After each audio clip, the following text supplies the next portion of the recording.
తెలంగాణ రైతాంగ సాయుధ పోరాట యోధుడు జాటోత్ టాను నాయక్ విగ్రహాన్ని ట్యాంక్ బండ్పై ప్రతిష్ఠించాలి. మాజీ ఎంపీ సీతారాం నాయక్. తెలంగాణ విముక్తి కోసం జరిగిన పోరాటంలో జనగామ కేంద్రంగా ధర్మపురం, మొండ్రాయి, దేవరుప్పల, మాధాపురం, పాలకుర్తి, రామవరం ప్రజల్ని ఏకం చేసి సాయుధ పోరాటం నడిపిన గిరిజన లంబాడి బిడ్డ జాటోత్ టాను నాయక్ 1950 మార్చి 20న అమరుడయ్యాడని మాజీ ఎంపీ అజ్మీర సీతారాం నాయక్ స్పష్టం చేశారు. జాటోత్ టాను నాయక్ 76వ వర్ధంతిని పురస్కరించుకొని హనుమకొండ ఏకశీల పార్క్ వద్ద ఉన్న జాటోత్ టాను నాయక్ విగ్రహానికి పూలమాలలు వేసి నివాళులర్పించారు. అనంతరం సీతారాం నాయక్ మాట్లాడుతూ తెలంగాణ పోరాట యోధుడికి దక్కాల్సిన గౌరవం దక్కడం లేదని, ప్రభుత్వాలు ఎన్ని మారినా జాటోత్ టాను నాయక్ పోరాట చరిత్రను విస్మరిస్తున్నారని, గిరిజన బిడ్డకు దక్కాల్సిన గౌరవం దక్కడం లేదన్నారు. ఇప్పటికైనా ప్రభుత్వం వెంటనే టాను నాయక్ విగ్రహాన్ని ట్యాంకు బండ్పై ప్రతిష్ఠించాలన్నారు.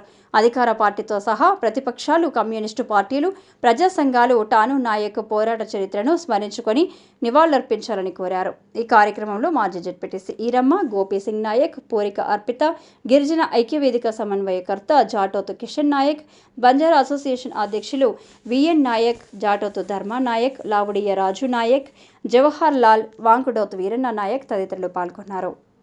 సిద్ధించిన తెలంగాణ ప్రాంతానికి ఒక సంవత్సరం ఆలస్యంగా స్వతంత్రం వచ్చిన సంగతి మనకందరికీ తెలుసు.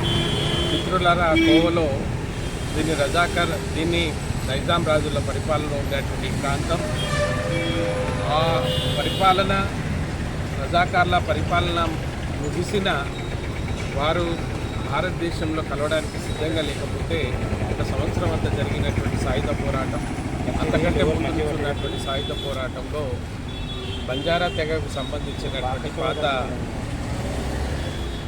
జనగామ తాలూకా ధర్మారం తండాకు సంబంధించినటువంటి ఆ తండావాసులంతా, అందులో ముఖ్యంగా జాటోత్కి సంబంధించినటువంటి బాబు, అందులో వాళ్ళ 5 అన్నదమ్ముల్లో 2 చరిత్రకెక్కితే వాళ్ళు ఇక్కడ జరిగినటువంటి అన్యాయం ఇంతో అంత అని కాదు. బంజారాల భూములను దోచుకోవడం, ఇతరుల భూములను దోచుకోవడం, వాళ్ళు పండించినటువంటి పంటలు కానీ వాళ్ళు వాడి ఏది ఉన్నా ఆ దొరల ఇంట్లోకి వెళ్ళాలి. దానికి అప్పుడు రజాకర్లు కూడా సహకరించారు.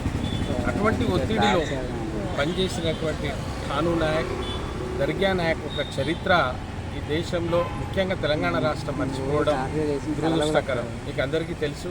వారితో ఉన్నటువంటి సహచరులంతా దొడ్డి కొమరయ్య గారు కావచ్చు, చాకలి ఐలమ్మ కావచ్చు, బందగి కావచ్చు, వీళ్ళందరూ చరిత్రకు వచ్చారు. చాలా సంతోషంగా ఉంది. ఆ వర్గం వాళ్ళు సంతోషిస్తున్నారు, మేము సంతోషిస్తున్నాం.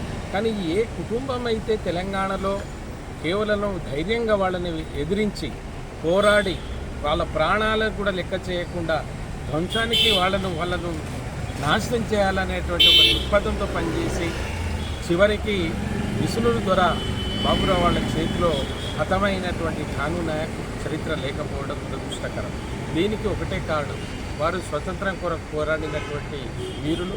వాళ్ళ దర్గా వాళ్ళ అన్న మొన్ననే 106 సంవత్సరాల తర్వాత వారు గతించింది అనడానికి వారు జైలుకు వెళ్తే వాళ్ళకి ఉరిశిక్ష పడ్డాయి.